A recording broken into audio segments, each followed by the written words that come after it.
आज कथनी करनी पर हमारे साथ बार जिला अध्यक्ष नरेंद्र वर्मा जी हैं, जो जनता को उनके अधिकारों और कानूनी सुरक्षा के बारे में जानकारी देंगे और वो बताएंगे कि कैसे विधिक सेवाओं का लाभ उन्हें आसानी से मिल सकता है और वो अपने अधिकार पा सकते हैं। सर्वप्रथम तो भाई कथनी करनी की पूरी टीम को मैं अपने जिला वासन के अध्यक्ष की तरफ से बहुत बहुत थैंक यू। कम से कम जनता को अपने कानून की जानकारी के लिए जिस तरह से आप भ्रमण कर रहे हैं, निश्चित तौर पर एक अच्छी सोच है।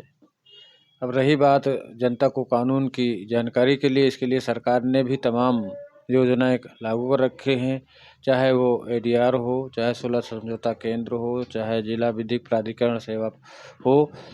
इसके अलावा भी कई संस्थाएं हर तहसील स्तर पर सरकार द्वारा चलाई जाती हैं।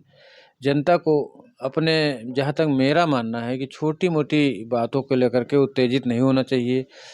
मैं तो सिविल का अधिवक्ता हूँ, देखता हूँ ज्वरा से नाली, खड़ंजा, एक मेड़ डेढ़, जिसकी कीमत ज़्यादा से ज़्यादा 1000-2000 रुपये होगी, इसके लिए लोग उत्तेजित हो जाते हैं और ज़रा सी बात के लेकर के एक सिविल से मैटर को लेकर क्रिमिनल में पहुंच जाते हैं। फौजदारी हो जाती है, कभी कभी भाई बहन चुटैल हो जाते हैं, यहाँ तक कि काफ़ी घटनाएं हुई कि जान से भी हाथ धोना पड़ता है। तो हम तो जनता से चाहेंगे, निवेदन करेंगे कि छोटी मोटी बातों को लेकर के आप आपस में विवाद न करें। तमाम सरकार की संस्थाएं हैं, उनसे संपर्क करें। सरकार द्वारा तहसील दिवस, थाना दिवस चलाए जा रहे हैं, उसमें अपनी बात रखिए। उसमें सफलता न मिले तब आप न्यायालय के दरवाजे खुले हैं, आइए। यहाँ आप जान लीजिए कि 1000-2000 रुपये के लिए 20 साल मुकदमा लड़ेंगे।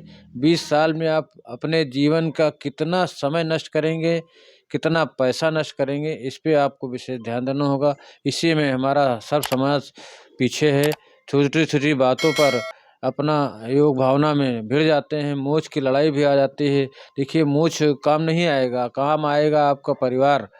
परिवार पहले बचाइए, परिवार बढ़ाइए, तब मैं समझता हूँ हमारा देश बढ़ेगा, और देश बढ़ेगा तभी सबका विकास होगा। छोटी मोटी बातों को लेके आप लड़ाई न कीजिए, मिल बैठ के समझौता कीजिए।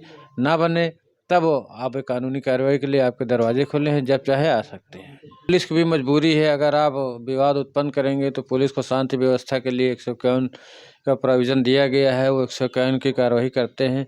यद्यपि हमारे सीआरपीसी में 151 की प्रक्रिया में संशोधन होना आवश्यक है।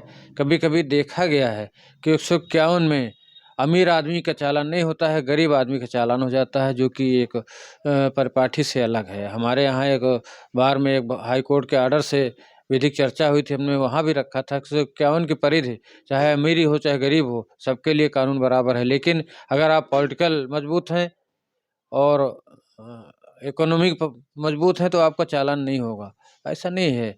गरीब आदमी का भी वही मान सम्मान है और अमीर का भी वही सम्मान है। बहुत लोग अपने मान सम्मान में अपना किसी तरह से मैनेज कर लेते हैं और गरीब आदमी का चालान हो जाता है, अमीर का चालान नहीं होता, जो कि न्याय संगत नहीं। मेरा मानना है, अगर पुलिस को लगता है कि दोनों तरफ से कुछ विवाद हुआ है तो दोनों का चालान होना चाहिए। एक तरफा 151 कार्रवाई आजकल कुछ ज़्यादा देखने को मिली है। 151 का एक तरफा कार्रवाई न्याय संगत नहीं मैं समझता हूँ। कहीं ना कहीं ये हमारे देश के लिए, समाज के लिए घातक होगी आगे। इसमें जनता के अधिकार क्या होंगे?